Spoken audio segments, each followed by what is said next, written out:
ओम शांति, ओम शांति, ओम शांति। प्रातः मुरली ओम शांति। बाप दादा मधुबन 3/7/26 है आज की डेट। बाबा कहते हैं, मीठे बच्चे, तुम इस ड्रामा की आदि मध्य अंत को जानते हो। आदि माना हाँ, मध्य और अंत। हाँ, तो सतयुग और त्रेता आदि है हमारा, द्वापर कलयुग है मध्य, और संगम युग अंत है। तो हम लोग तीनों का कहानी जानते हैं, आदि मध्य अंत का। तुम्हें बाप द्वारा तीसरा ज्ञान का तीसरा नेत्र मिला है, इसीलिए तुम अभी आस्तिक हो, है ना। हम लोग भटक नहीं रहे, आस्तिक है हम लोग, एक बाबा को पहचान गए हैं। प्रश्न है, बाप का कौन सा टाइटल धर्म स्थापकों को नहीं दे सकते हैं? उत्तर है, बाबा है सतगुरु। किसी भी धर्म स्थापक को गुरु नहीं कह सकते हैं, क्योंकि गुरु वह जो दुख से छुड़ाए सुख में ले जाए, है ना। दुख से छुड़ाए भी और सुख में ले जाए। धर्म स्थापक करने वालों के पीछे तो उनके धर्म की आत्माएं ऊपर से नीचे आती हैं, वह किसी को भी नहीं ले जाते हैं।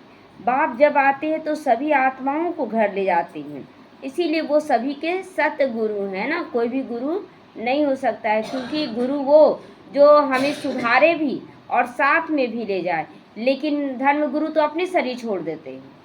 तो यहाँ पर शिव बाबा ही सच्चा सच्चा सदगुरु है, जो हमें सुधारता भी और सुख धाम का मालिक भी बनाता है, ले जाता है फिर घर। गीत बजा इस पाप की दुनिया से, ले चल कहीं दूर। ओम शांति। मीठे मीठे रूहानी बच्चों ने गीत की लाइनें सुनी। यह है पाप की दुनिया। बच्चे जानते हैं यह पाप आत्माओं की दुनिया है। कितना बुरा अच्छा लगता है ना, पाप आत्माओं की दुनिया। कितना बुरा लगता है ना कि हम लोग किस दुनिया में हैं, पाप आत्माओं की दुनिया। परंतु मनुष्य ये समझ नहीं सकते कि सचमुच ये पाप आत्माओं की दुनिया है। तो जरूर कोई पुण्य आत्माओं की दुनिया भी थी, तो उनको कहा जाता है स्वर्ग। पाप आत्माओं की दुनिया को कहा जाता है नर्क, है ना। बाबा कहते हैं कि जो पाप आत्माओं की दुनिया वो नर्क है, क्योंकि यहाँ घड़ी घड़ी दुख हो रहा है, और सतयुग में केवल सुख ही सुख होगा। तो वो दुनिया अलग, ये दुनिया अलग है। भारत में ही स्वर्ग और भारत में ही नर्क की चर्चा होती है, बहुत है। मनुष्य मरते हैं तो कहते हैं स्वर्गवासी हुआ, तो इससे सिद्ध होता है कि नर्कवासी थे। मतलब अच्छा बोले या बुरा बोले, तो कोई एक भी बोले अगर कि बुरा है, तो जरूर अच्छा भी होगा। सतयुग में ना अच्छा बोलेंगे ना बुरा बोलेंगे, क्योंकि वहाँ केवल अच्छा होंगे, किसी को कोई नॉलेज ही नहीं होगा। और यहाँ पर हम लोग बोल रहे कि वो बहुत बुरा है, तो यानी कि अच्छा का नॉलेज है कि अच्छा कैसा होना चाहिए। तो यहाँ बोलते हैं नर्क है, तो जरूर स्वर्ग कैसा होना चाहिए, वो एहसास है अंदर में। तो पतित दुनिया से पावन दुनिया में गया, परंतु मनुष्यों को तो कुछ भी पता नहीं। जो आता है सो बोल भल देते हैं, यथार्थ अर्थ कुछ भी नहीं समझते हैं। बाप आकर तुम बच्चों को तसल्ली देते हैं कि अब थोड़ा धीरज धरो, तुम पापों के बोझ से बहुत भारी हो पड़े हो, है ना। पाप चढ़ते चढ़ते चढ़ते इतना हम भारी हो गए हैं कि आज कुछ भी करने से पहले 1000 बार सोचते हैं क्या करें, सही होगा कि गलत होगा। मतलब इतना कमज़ोर हो गए पाप का बोझा उठाते उठाते। तो अब तुमको पाप पुण्य आत्मा बनाकर ऐसी दुनिया में ले जाते हैं जिसको स्वर्ग कहा जाता है। वहाँ ना कोई पाप होगा, ना कोई दुख होगा। बच्चों को धीरज मिला हुआ है ना, धीरज धर मनवा धीरज धर, तेरे सुख के दिन आ रहे हैं। तो आज यहाँ है, कल अपने शांति धाम और परसों सुख धाम में जाएंगे, है ना। आज यहाँ और कल जाएंगे शांति धाम। पहले शांति धाम जाएंगे ना, और उसके बाद फिर सुख धाम में आएंगे। तो जैसे बीमार मनुष्य थोड़ा ठीक होने पर वो होता है ना, होता है तो डॉक्टर धीरज देते हैं कि जल्दी से तुम बहुत अच्छे हो जाओगे।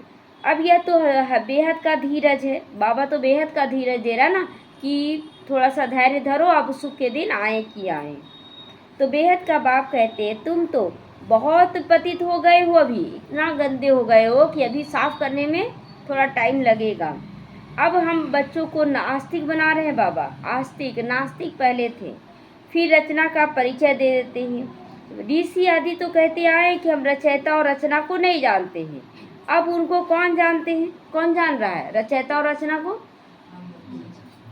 हम बच्चे जान रहे हैं। कब और किसके द्वारा जान सकते हो? कब?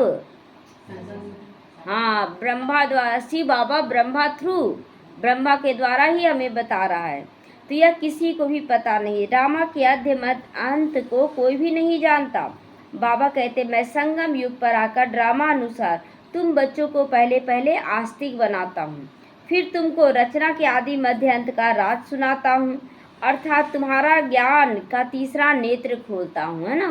बाबा जो बुद्धि का नेत्र है वो खोल देता है, और खोलने के बाद फिर बुराई जो दिख रहा है ना उसमें भी हम अच्छाई देखना शुरू कर देते हैं ना, बुराई को हटाना शुरू कर देते हैं। और पहले क्या होता था, बुरा देखते थे तो हजार और बुराई निकाल लेते थे, तो बुरा बनता गया संसार। अब बाबा अच्छा बनाना सिखा रहा है। तो तुमको रोशनी मिल गई है ना, किस कारण से बुरा हो रहा है। कोई भी अगर बुरा किया तो किस कारण से किया, जरूर उसके साथ वैसा किया गया है।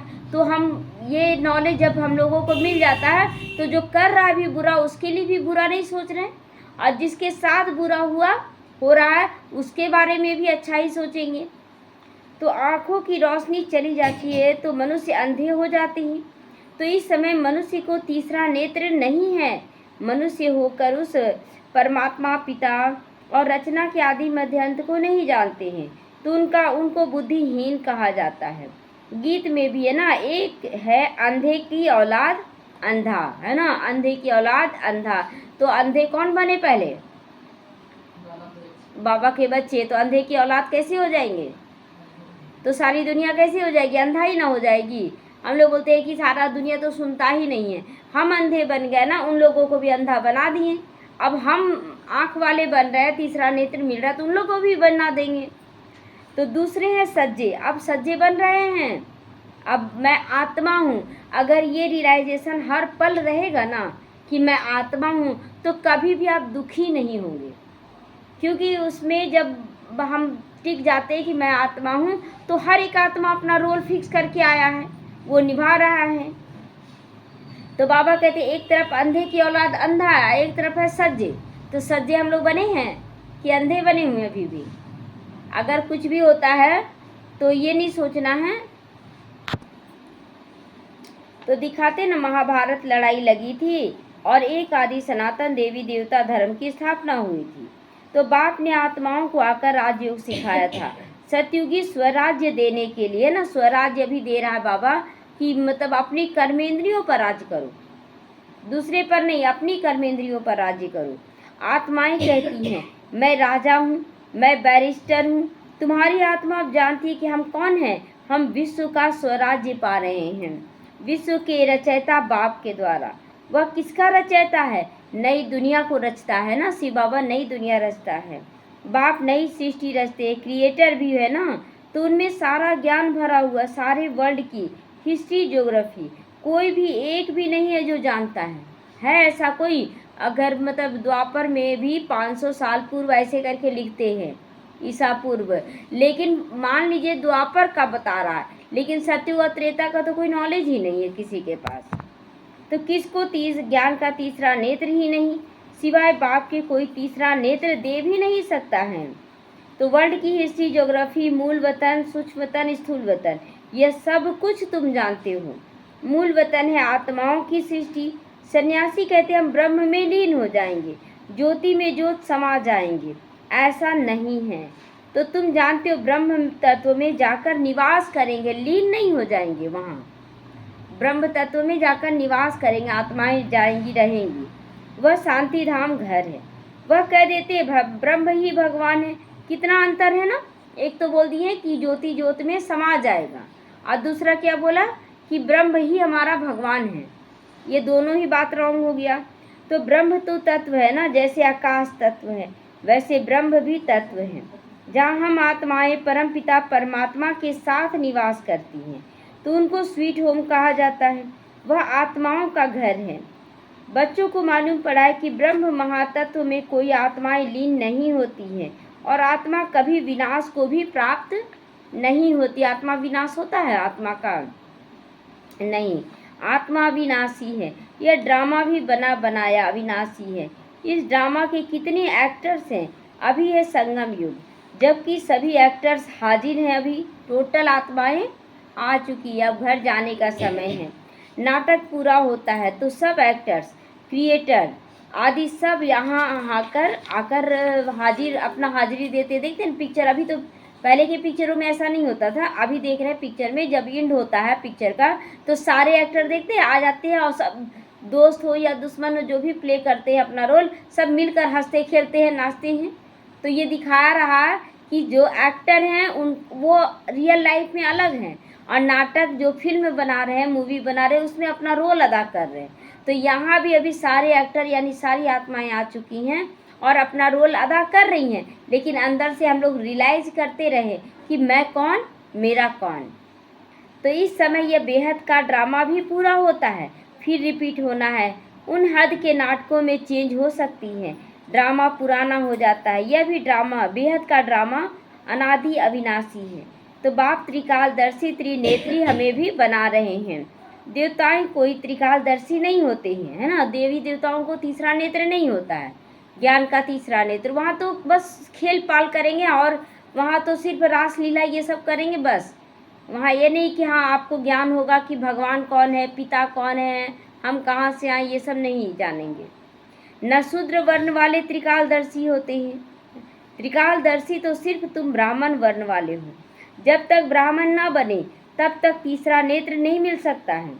तुम झाड़ के आदि मध्य अंत को, सभी धर्मों को भी जानते हो। तुम भी मास्टर नॉलेजफुल हो जाते हो इस समय। बाप बच्चों को आप समान बनाएंगे ना, तो ज्ञान का सागर तो एक ही बाप है जो सभी आत्माओं का बाप है। सभी बच्चों को आस्तिक बनाकर त्रिकालदर्शी बनाते, पहले आस्तिक बनाते हैं फिर त्रिकालदर्शी बनाते हैं। तब तुम बच्चों को सबको यह कहना चाहिए क्या कि शिव बाबा आया है, उनको याद करो। जो आस्तिक बनते हैं वह बाप को अच्छी रीति प्यार करते हैं ना, बहुत अच्छे से प्यार करते, जो समझ गए हैं कि भगवान मेरा पिता है। तुम्हारे ऊपर बाप का भी प्यार है, तुमको स्वर्ग का वर्षा भी देते हैं। गाया हुआ ना, विनाश काले विपरीत बुद्धि विन्यसंति। अगर विनाश काले तो सबका भी है, लेकिन अगर विपरीत बुद्धि भगवान के श्रीमत के विरुद्ध आप चलते हैं तो ये विनाश खुद का भी करते हैं और दूसरों का भी, अपने परिवारजनों का। लेकिन अगर आप प्रीत बुद्धि बनते हैं तो अपने साथ साथ सभी जो संबंध संपर्क में उनका भी कल्याण करने के निमित्त बनते हैं।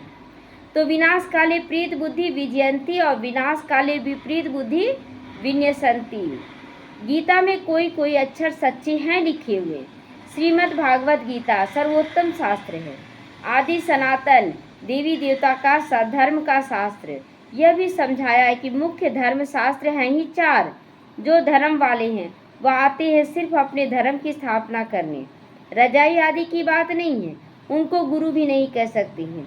गुरु का तो काम है वापस ले जाना, है ना। धर्म गुरुओं को गुरु नहीं कहा जा सकता, बोल देते हैं लेकिन नहीं कहा जा सकता, क्योंकि गुरु का काम होता है साथ ले भी जाना, और उन लोग साथ कहाँ ले जाते हैं, उन लोग तो शरीर छोड़ देते हैं। तो इब्राहिम, बुद्ध, क्राइस्ट आदि तो आते हैं, फिर उनके पिछाड़ी वाले, उनके वंशावली भी आती हैं ऊपर से। गुरु वह जो दुख से छुड़ाकर सुख में ले जाए, वह तो सिर्फ धर्म स्थापना करने आते हैं। यहाँ तो बहुतों को गुरु कह देते हैं, ब्रह्मा विष्णु शंकर को भी गुरु नहीं कह सकते हैं, क्योंकि वो भी साथ ले जाने वाले नहीं हैं। एक शिव बाबा ही है जो सबका सदगति दाता है। पुकारते भी हैं एक राम को, शिव बाबा को राम कहा जाता है ना। तो बहुत भाषाएं हैं, तो राम नाम भी बहुत रख दिए हैं ना। असूल में नाम ऐसे शिव हैं, तो उनको सोमनाथ भी कहते हैं। सोम रस पिलाया ना, कौन सा सोम रस पिलाया? ज्ञान का सोमरस दिए ना, ज्ञान धन दिया। बाकी पानी आदि की यहाँ सोमरस की बात नहीं है। तुमको सम्मुख नॉलेज ब्लिसफुल बना रहे हैं, सम्मुख नॉलेज देकर हमें भी दुआ देने के काबिल बना रहे। जैसे पहले लोग बोलते थे ना गो टू हेल, तो क्या बोलते थे? जाओ नर्क में जाओ, जहन्नुम में जाओ बोलते थे। और अभी हम लोग को क्या बोलना है? गो टू हेवन, स्वर्ग में जाओ, है ना। तो बहुत लोग बोलते हैं ना कि मरने के बाद जाएंगे। मरने के लिए आप मना रहे हो क्या? तो क्या यहाँ पर सुख नहीं चाहिए क्या? यहाँ पर नहीं बोलते हो कि मेरे लिए तो यही स्वर्ग है? तो फिर गलत क्या बोले? तो बाप तो ज्ञान का सागर है ना। तुम बच्चों को ज्ञान नदियाँ बनाते हैं। सागर एक ही होता है, एक सागर से अनेक नदियाँ निकली हैं। कल 3 नदियों की चर्चा हुई थी ना। कौन कौन सी 3 नदियों में नहाना है एक साथ? हाँ, ज्ञान योग धारणा। और सबसे बड़ी नदी जिसको फॉलो करना है ब्रह्मपुत्र नदी में ब्रह्मा बाबा ना जो शिव बाबा का पुत्र है, तो सारा राज यही से। बाबा कहता है पानियों में नहीं नहाना, पानी में जाके। अभी तुम हो संगम पर, यही संगम है ना जहाँ पर ब्रह्मपुत्र नदी से ज्ञान योग धारणा का हम लोगों के अंदर विस्तार हुआ। तो इस समय यह सारी धरती रावण का स्थान है। सिर्फ एक लंका नहीं है, छोटी सी लंका है, उसको लंका थोड़ी कहा जाता है। सारी धरती पर रावण का राज्य है। राम राज्य में बहुत थोड़े मनुष्य होंगे, सिर्फ अभी तुम्हारी बुद्धि में है। बाबा ने समझाया, मैं 3 धर्मों की स्थापना करता हूँ। कौन कौन से धर्म की स्थापना शिव बाबा करता है?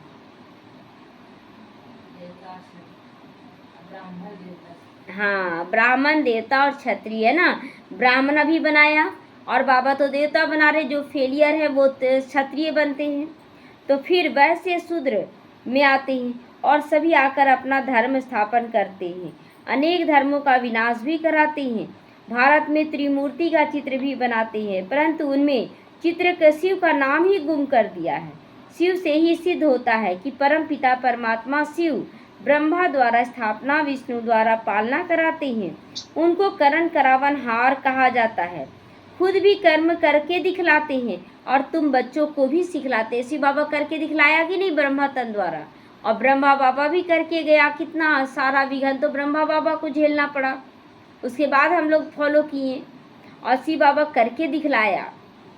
तो कर्म अकर्म विक्रम की गति समझाते हैं। कर्म में 3 कर्म आते हैं, पाप कर्म, पुण्य कर्म और अकर्म कहाँ होता है? अकर्म सतयुग त्रेता युग में, और विकर्म कहाँ होता है? कलयुग के लास्ट में विकर्म होना स्टार्ट होता है। तो रावण राज्य में तुम जो भी कर्म करते हो वो विकर्म बन जाता है। सतयुग में जो भी कर्म करते हो वो अकर्म बन जाता है। तो यहाँ विक्रम ही होता है क्योंकि रावण का राज्य है। सतयुग में 5 विकार होते नहीं। एक एक बात समझने की है ना। जैसे फल खाना न पाप है न पुण्य है, तो वो अकर्म हो गया। तो बाबा कहते हैं सब कुछ सेकंड में समझा दिया गया ना। कितना इजी, मतलब इतने सारे धर्म स्थापक आए लेकिन क्लियर ज्ञान कोई भी नहीं दिया। और लेकिन शिव बाबा आए तो हर चीज़ क्लियर कर रहे हैं। ओम का अर्थ वो लोग तो बहुत विस्तार से समझाते हैं।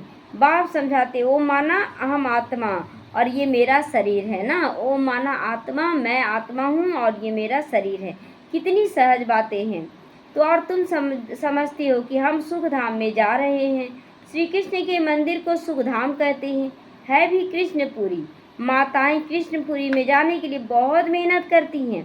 अब तुम अभी भक्ति नहीं करते हो। भक्ति करते हैं क्या? नहीं। तुमको तो ज्ञान मिल गया ना, और कोई मनुष्य मात्र में ये ज्ञान नहीं है। मैं तुमको पावन बनाकर फिर पतित तो कौन बनाते हैं? मैं तुमको पावन बना कर जाता हूँ, फिर तुमको पतित कौन बना देता है? रावण। तो यह कोई बता न सके बाहर में ना। विकारों का कहानी तो नहीं जान पाते हैं। सब मेल अथवा फीमेल भक्तियाँ हैं, सीताएं हैं। सबकी सदगति करने वाला बाप है। सब रावण की जेल में कैद है। यह दुख धाम है। बाप तुमको सुख धाम का मालिक बनाते हैं। तो ऐसे बाप को 5000 वर्ष के बाद फिर तुम देखते हो, है ना। बीच में कभी देख नहीं पाएंगे सत्य स्वरूप को। जैसे द्वापर में भी बाबा साक्षात्कार कराएगा, लेकिन जिस रूप की हम महिमा करेंगे ना, मतलब अंदर से सोचेंगे कि देवी देवता ऐसे हैं, तो वही रूप का साक्षात्कार होगा, शिव बाबा का नहीं होगा। और अभी शिव बाबा का हो रहा है, रियल रूप का हो रहा है उनका। तो लक्ष्मी नारायण की आत्मा को अब नॉलेज है। हम छोटेपन में यह कृष्ण बनेंगे, फिर बड़े होंगे तो नारायण का स्वरूप आएगा। तो ऐसे शरीर छोड़ेंगे, फिर दूसरा लेंगे। कोई को यह नॉलेज नहीं है। बाबा कहते तुम सब मेरी कौन हो? शिव बाबा की कौन है? पार्वतियाँ है ना। हम सब पार्वतन में रहने वाले आज बाबा पार्वतियाँ कहा है। शिव बाबा तुमको अमर कथा भी सुना रहे हैं, अमर बनाने के लिए, अमर लोक में ले जाने के लिए। यह मृत्यु लोक है। तुम सब पार्वतियाँ अमरनाथ द्वारा अमर कथा सुन रही हो। तुम सच सच बनती हो। ये पार्वतियाँ मतलब पार्वतन में हम भी रहने वाले। पार्वतन मतलब मूल वतन में हम रहने वाली हैं, तो बन रहे हैं ना वैसा। तो सिर्फ बाप को याद करने से तुम्हारी आत्मा अमर बनती है। जहाँ दुख की बात नहीं होती है। जैसे सर्प एक खाल छोड़ दूसरी लेता है ना, तो यह सब मिसाल यहीं की है कि कितना, अभी जैसे गीता दीदी गई तो कितना आसानी से शरीर छोड़ दी बैठी थी योग में, और उनको खुद भी नहीं पता कि वो पहुंच गई है सूक्ष्म वतन में, तो इतना अच्छा आसानी से मौत हुआ। तो भ्रमरी का भी मिसाल यहीं पर है, मतलब कीड़े जो नाली में बैठे हुए थे, पूरा विकारों से जकड़े हुए थे, वैसी आत्माओं को ज्ञान सुना सुना कर वो भी ज्ञान को समझने लगे। तो इसी को बोला जाता है, भ्रमरी का मिसाल दिया जाता है। तुम ब्राह्मण क्या करते हो, विकारी कीड़ों को बदलकर देवता बना देते हो। मनुष्य की ही बात है, भ्रमरी का तो ये दृष्टांत है, मतलब ऐसे ही दृष्टांत दिया जाता है कि वो ऐसे करती है, वैसे ही तुम भी करो। तुम ब्राह्मण बच्चे अभी बाप द्वारा अमर कथा सुन रहे हो। अमर कथा किसका कथा, आत्माओं की कथा ना। अमर कौन है, आत्मा है। तो सुन रहे हो, औरों को भी बैठ ज्ञान की भूभू करते हो, जिससे मनुष्य से देवता स्वर्ग की परी बन जाओगे। बाबा कहता है ना कि दूसरों को भी सुनाना। देखिए कोई भी चीज़ जैसे याद करने के लिए हम लोगों को मिलता है पढ़ाई में भी, तो उसको बोलते हैं ना कि बोलो, बोलते रहोगे तो याद रहेगा, लेकिन अगर केवल आप पढ़ रहे हैं तो याद नहीं रहेगा। उसी तरह ज्ञान है, ज्ञान हम लोग को सुनना भी है, धारण भी करना है, और दूसरों को सुनाना है। सुनाने से फिर जल्दी धारण होगा, इसलिए सुनाना जरूर है कि आज बाबा ने ये कहा, आज हम लोगों को ऐसा बनना चाहिए, तो स्वर्ग की परी बन जाओगी। बाकी ऐसे नहीं कि मानसरोवर में डुबकी लगाने से कोई परी बन जाएगा, मतलब आप यहाँ आए और आप ज्ञान सुने तो आप स्वर्ग के देवी देवता बन जाएंगे, ऐसा नहीं है। सत्युग में आ जाएंगे, ऐसा नहीं है। तो ये सब झूठ है, तुम झूठ ही सुनते आए हो। अब बाप ट्रुथ सुनाते, सच्चाई सुनाते हैं।